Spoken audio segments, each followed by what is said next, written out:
네, 스포츠 사회학 8번째 챕터인 스포츠와 일탈에 대해서 알아보도록 하겠습니다. 네, 이번 챕터 역시 스포츠 에듀 스포츠 지도사 필기 시험이라고 하는 교재를 기반으로 촬영했음을 알려드립니다. 자, 가장 먼저 스포츠 일탈의 이해에 대해서 살펴보도록 하겠습니다. 스포츠 일탈에 대한 관점은 절대론적 접근과 상대론적 접근 이렇게 두 가지로 구분해서 살펴볼 수가 있습니다. 절대론적 접근은 사회적 규범이 변하지 않는 어떠한 절대적인 기준에 근거하고 있다고 가정을 하고 있는 반면에 상대론적 접근은 절대론적 접근과는 다르게 사회 환경에서 발생하는 현상의 원인을 고유한 상황 자체에서 보고 있습니다. 그래서 어떤 준거나 기준이 변화할 수 있다라고 조금 융통성 있게 유연하게 바라보는 관점이다 라고 이해하시면 좋겠습니다.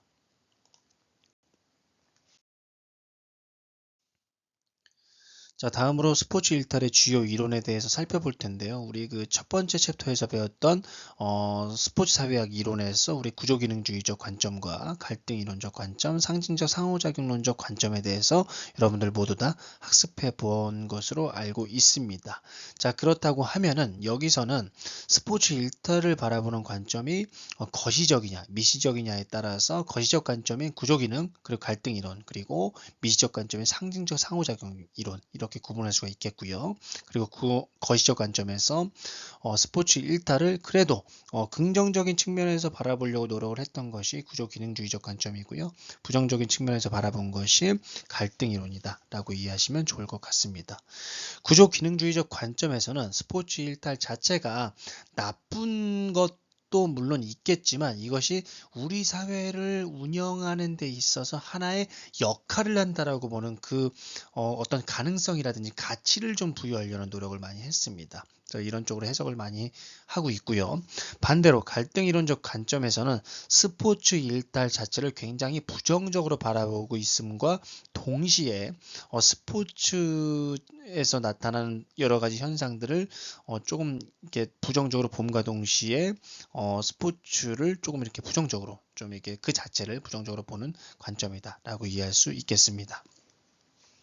자, 미시론적 관점으로 살펴보면은 상징적 상호작용 이론에서 스포츠에서 나타나는 다양한 이런 그 일탈 행위들이 그 안에 있는 사람들끼리의 의사소통이라든지 커뮤니케이션 상황에서 나타나는 그런 원인을 좀 파헤치려는 데 노력을 많이 하고 있고요. 대표적으로 낙인 이론과 차별 교제 이론으로서 설명을 하고 있습니다.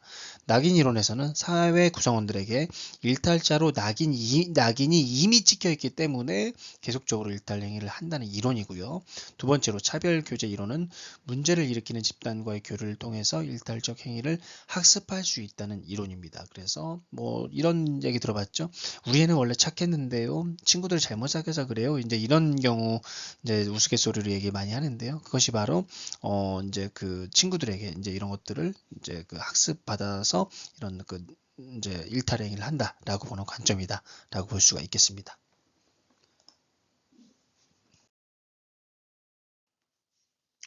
그렇다고 하면은 이런 스포츠 일탈의 원인을 구체적으로 살펴보도록 하겠습니다. 양립 불가능한 가치 지향, 승리에 대한 강박관념, 경쟁적 보상 구조, 상이한 역할 기대 간의 불일치, 역할 갈등 이렇게 5개로 구분할 수가 있겠는데요. 먼저 양립 불가능한 가치 지향을 살펴보도록 하겠습니다. 스포츠는 규칙의 준수, 페어플레이 등의 행동 규범을 지향하는 반면에 필연적으로 경쟁을 통해서 승리를 지향을 하고 있습니다. 그래서 우리 승리를 지향을 해야 되는데 규칙도 지켜야 돼요. 그러면은 뭐 규칙을 지키면서 1등 할 수 있으면 가장 좋겠지만 그런 건 그렇지 못한 경우에서 오는 다양한 이제 그 갈등 상황이 나타날 수가 있겠죠. 그리고 승리에 대한 강박관념입니다. 승리를 해야 되는데 우승을 해야 되는데 이런 것에 대한 강박관념이 심해지면 심해질수록 일탈 행위를 일으킬 수 있는 가능성이 높아진다라고 보고 있고요. 경쟁적 보상 구조, 뭐 1등이나 승리자에게 여러 가지 뭐 경제적인 보상이라든지 어떤 명예 이런 것들이 집중되기 때문에 상대적으로 그런 것들에 대한 상대적 박탈감을 느끼고 싶지 않아서 이런 그 일탈 행위를 한다라고 볼 수가 있겠습니다. 또한 상이한 역할 기대 간의 불일치가 스포츠 일탈의 원인으로 지적이 되고 있는데요. 어떤 뭐 승리라든지 아니면 어떤 그 참여 자체 뭐 이런 것들에 대해서 감독이나 코치, 선수들 간에 어떤 그 의견이 불일치되는 경우가 나타날 수가 있겠습니다. 그럴 때 스포츠 일탈이 나타날 수가 있습니다. 또한 마지막으로 이제 역할 갈등으로서 내가 갖고 있는 역할이 서로 상호 충돌하는 것을 우리 역할 갈등이라고 이야기를 하잖아요. 그래서 뭐 예를 들어서 감독이 선수가 약간의 부상이 있는 것을 알고 있음에도 불구하고 경기의 승리를 위해서 부상당한 선수를 경기에 나가게끔 하는 경우, 이런 것들이 바로 역할 갈등에서 나타나는 스포츠 일탈이다라고 볼 수가 있겠습니다.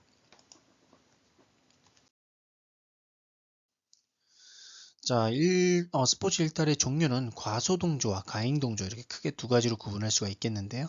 과소동조 같은 경우에는 말을 너무 안 들어서 일어나는 일탈입니다. 하지 말라는 것을 하는 거죠.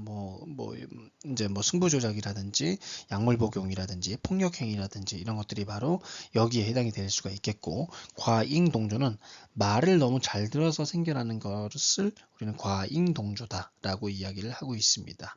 그래서 뭐 예를 들어 가지고 뭐 메이저리그에서 이제 벤치 클리어링 많이 일어나는데요. 야구에서 벤치 클리어링이 일어날 때 더가웃에서 바라만 보고 나가지 않은 경우에는 팀 자체적으로 어떤 벌금이 매겨진다라는 이런 어떤 각각의 팀만의 어떤 그 규칙이 좀 있죠. 이런 부분들을 지키기 위해서 나가서 싸우는 것은 좋지 않은 것을 알고 있음에도 불구하고 어떤 팀 규칙에 의해서 나가서 싸우는 것, 이런 것들을 바로 우리는 일탈적 과잉 동조이다라고 이야기하고 있습니다. 자, 이러한 일탈적 과잉 동조를 불러일으키는 스포츠 윤리는 다음의 네 가지 일반적 규범을 중심으로 구성이 되고 있습니다. 첫 번째로 몰입 규범, 두 번째로 구분 지키 규범, 세 번째로 인내 규범, 네 번째로 도전 규범입니다. 몰입 규범은 운동선수는 경기에 헌신을 해야 된다. 그리고 구분지키 규범은 다른 선수들보다 더 잘해야 된다. 인내 규범은 위험과 고통을 견뎌내야 된다. 그리고 도전적인 규범은 내가 성공하기 위해서 장애물을 뛰어넘어야 된다. 라고 하는 이런 규범들을 통해서 일탈적 과잉 동조가 더욱더 강조되고 있다. 라고 이해할 수 있겠습니다. 자, 다음으로 스포츠 일탈의 기능을 역기능과 순기능으로 구분해서 살펴보도록 하겠는데요. 스포츠 일탈의 역기능은 스포츠에서 나타나는 일탈이 공정성이나 기존의 질서를 훼손한다라고 보는 관점이고요. 스포츠 일탈은 부정적인 사회적 영향을 미치는데요. 스포츠 스타를 역할대로 삼는 청소년의 경우에는 스포츠 스타들이 일으키는 일탈 행위를 보고 본받을 가능성이 있겠습니다. 그렇기 때문에 스포츠 스타들이 조금 더 모범적인 행동을 해야 된다라고 개인적으로 생각을 하고 있습니다. 스포츠 일탈의 순기능으로서는 규범이 존재한다는 사실을 인식시켜주기 때문에 규범에 순응하고 일탈 행동을 방지시켜주는 거. 그래서 어떠한 일탈 행위를 누군가 했을 때, 이것은 정말 나쁜 행위구나, 하면 안 되겠구나 라는 것을 다시 한번 일깨워준다는 거죠. 뭐 사회적 지탄이라든지 어떤 처벌 수위를 봤을 때 하면 안 된다는 것을 다시 한번 강조해주는 그런 역할을 한다라고 보고 있고요. 그리고 스포츠를 통해 분출되는 여러 가지 그 부분적인 일탈은 사회적 불만을 해소시킬 수 있는 하나의 뭐 이런 그 수단이 될 수 있다라고 보는 관점입니다. 그리고 스포츠 일탈은 창의성을 발휘할 수 있는 창구가 될 수 있다라고 보고 있는데요. 아까 이제 뭐 살펴보았듯이 포스베리 선수가 높이뛰기에서 새로운 어떤 기술을 가지고 나와서 세계 신기록을 세운 것, 이런 것들을 어떻게 보면 스포츠 일탈에서 창의성이 나타난 것이 사례이다라고 볼 수가 있겠습니다.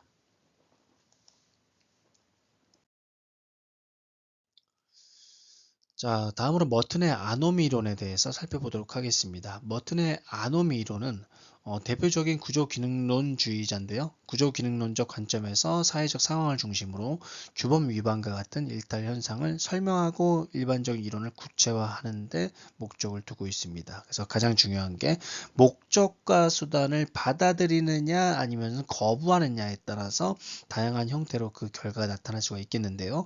목표와 수단은 동일하게 나타나기도 하지만 서로 다른 가치를 추구할 때 갈등이 발생한다라고 보고 있습니다. 그래서 머튼이 제시했던 5가지 행동 양식을 살펴보면은 동조주의, 혁신주의, 의례주의, 도피주의, 반역주의 이렇게 5개로 구분할 수가 있겠고요. 동조주의는 목표와 수단을 모두 다 받아들이는 것을 동조주의라고 이야기하고 있습니다. 그래서 전략적으로 시간을 끈다든지 경기 규칙이 허용하는 범위 내에서 전략적으로 반칙을 한다든지 이런 것들은 동조주의에 해당이 되겠고요. 혁신주의는 문화적 목표는 수용하지만 이를 성취하기 위한 수단은 거부하는 행위이다 라고 볼 수가 있겠습니다. 뭐 문제가 되는 것들이 바로 이런 거죠. 뭐 약물 복용이라든지 뭐 부정 행위라든지 아니면은 뭐 승부 조작이라든지 이런 것들이 해당이 될 수가 있겠습니다. 다음은 이제 의례주의는 목표와 이제 목표를 수용하지는 않지만 목표에 도달하기 위한 수단 자체는 그냥 별다른 거부 없이 수용하는 행위 뭐 이런 것들을 의례주의다라고 이야기하는데요. 승패에 집착하지 않고 참가에 의의를 두는 것 뭐 이런 것들이 여기에 해당이 된다라고 볼 수가 있겠습니다. 자, 네 번째로 도피주의는 목표와 수단을 모두 거부함으로써 뭐 경기 자체를 거부한다든지 은퇴를 한다든지 뭐 여기에서 나타나는 것들이 바로 도피주의다라고 볼 수가 있겠습니다. 마지막으로 반역주의 같은 경우에는 목표와 수단을 모두 거부하긴 하지만 새로운 것들을 만들어내서 그것을 다시금 이제 수용하려고 하는 행위 이런 것들을 볼 수가 있겠습니다. 뭐 학생 선수의 학습권을 보장하기 위해서 최저학력제를 도입한다든지 이런 것들이 여기에 해당이 될 수가 있겠죠. 네, 이어서 스포츠 일탈의 유형을 이어서 살펴보도록 하겠습니다. 스포츠 일탈의 유형은 폭력이나 약물 복용, 부정행위, 과도한 참가, 관중폭력 이렇게 5가지로 구분해서 살펴볼 텐데요. 폭력의 경우에는 스포츠 경기 내에서 일어나는 다양한 폭력들을 우리는 스포츠 폭력이라고 이야기를 하겠는데 그 유형은 다음과 같이 구분할 수가 있겠습니다. 첫 번째로 격렬한 신체 접촉, 두 번째 경계폭력, 세 번째 유사범죄폭력, 네 번째 범죄폭력인데요. 격렬한 신체 접촉은 경기 규칙 내에서 허용하는 범위 내에서 어떤 이제 신체적 접촉이 일어나는 경우, 예를 들어서 축구 경기에서 공을 따내기 위해서 어깨 싸움을 한다는 것, 그죠? 이런 것들은 바로 뭐 반칙이 아니기 때문에 격렬한 신체 접촉이 해당이 될 수가 있겠고, 경계폭력은 엄밀한 기준에서 정해진 규칙에는 위반되지만 스포츠 예절과 규범에는 부합돼서 전략적으로 사용이 되는 것. 예를 들어서 투수가 상대 타자에게 몸쪽 깊숙이 공을 던진다든지 아니면 아이스하키에서 바디 체크를 한다든지 이런 것들이 바로 여기 해당이 될 수가 있겠습니다. 이는 범죄 폭력에 해당이 되진 않겠지만 조금만 더 심할 경우에는 넘어갈 수 있는 어떤 경계선에 있다라고 보고 있습니다. 세 번째는 유사범죄 폭력입니다. 스포츠에서 정해진 규범을 거부하고 선수들 사이에서 규정된 비공식적인 규범 등을 위반하는 행위, 이를 유사범죄 폭력이라고 하고요. 마지막으로 범죄 폭력은 스포츠뿐만 아니라 사회에서도 용납이 될 수 없는 행위를 하는 것을 범죄 폭력이다라고 이야기하고 있습니다. 다음으로 부정행위입니다. 스포츠에서 발생하는 부정행위는 경기 규칙이나 규정 또는 스포츠 가치를 위협하는 바르지 못한 행위를 이야기하고 있고요. 그 형태로서는 제도적 부정행위와 일탈적 부정행위 2개로 구분할 수가 있겠습니다. 제도적 부정행위는 스포츠 경기의 경쟁 상황을 유리하게 이끌기 위한 속임수 행위, 뭐 농구에서 팔꿈치를 사용을 한다든지 헐리우드 액션을 한다든지 이런 것들이 바로 제도적 부정행위라고 볼 수가 있겠는데요. 일탈적 부정행위는 규칙이나 규정을 위반하는 행위로서 제도적 부정행위와는 다르게 사회적으로 비난받거나 엄격한 기준에 의해서 즉각적인 제재를 받는 행위를 이야기하고 있습니다. 뭐 약물 복용이라든지 승부 조작이라든지 스포츠 폭력이라든지 이런 것들이 바로 여기에 해당이 될 수가 있겠습니다.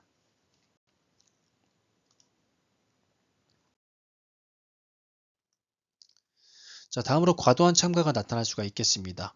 아까 배워보았던 일탈적 과잉동조에 해당이 될 수도 있겠는데요. 생활체육 참여자들이 마라톤에 참가하는 과정에서 너무 지나치게 몰입해가지고 뭐 훈련을 소화한다든지 경기에 무리하게 도전하는 것, 이런 것들이 바로 과도한 참가이다 라고 이해할 수 있겠습니다.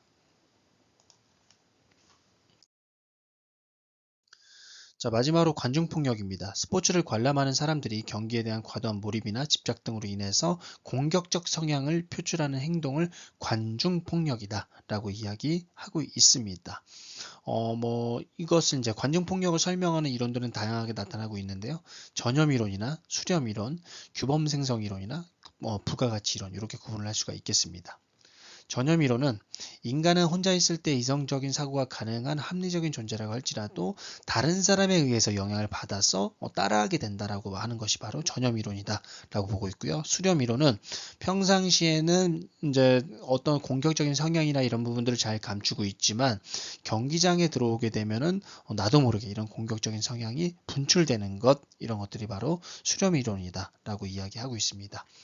세 번째, 규범 생성 이론은 개인과 군중, 그러니까 내가 집단 속에 속해 있을 때, 개인으로 있을 때 서로 다른 모습을 보이고 있다라는 관점이고요. 부가가치 이론은 여러 가지 환경적인 조건에 의해서 관중폭력이 일어난다라고 보는 관점입니다. 예를 들어서 날씨가 덥고 습도가 높고 그 관람석이 지나치게 좁고 또는 여러 가지 이렇게 그 홈팀과 어웨이 팀이 혼합되어서 함께 응원하는 그런 경우에는 이런 그 관중 폭력이 일어날 가능성이 높겠죠. 이런 것들이 바로 부가가치 이론이라고 볼 수가 있겠습니다.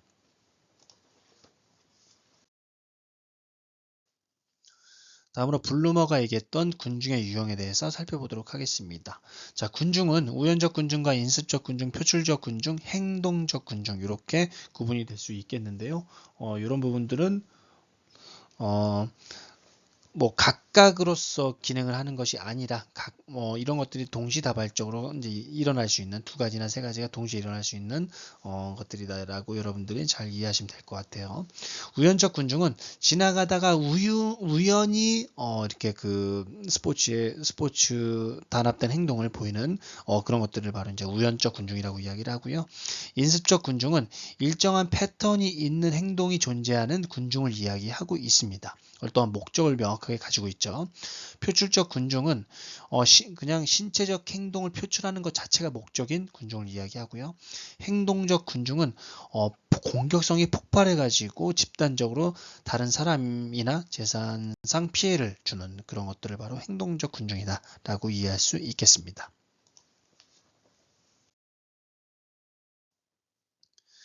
자, 이렇게 해서 이번 영상에서는 스포츠와 일다를 다 같이 배워보았습니다. 다음 영상에서는 스포츠 사회학의 마지막 챕터인 미래사회와 스포츠에 대해서 배워보도록 하겠습니다.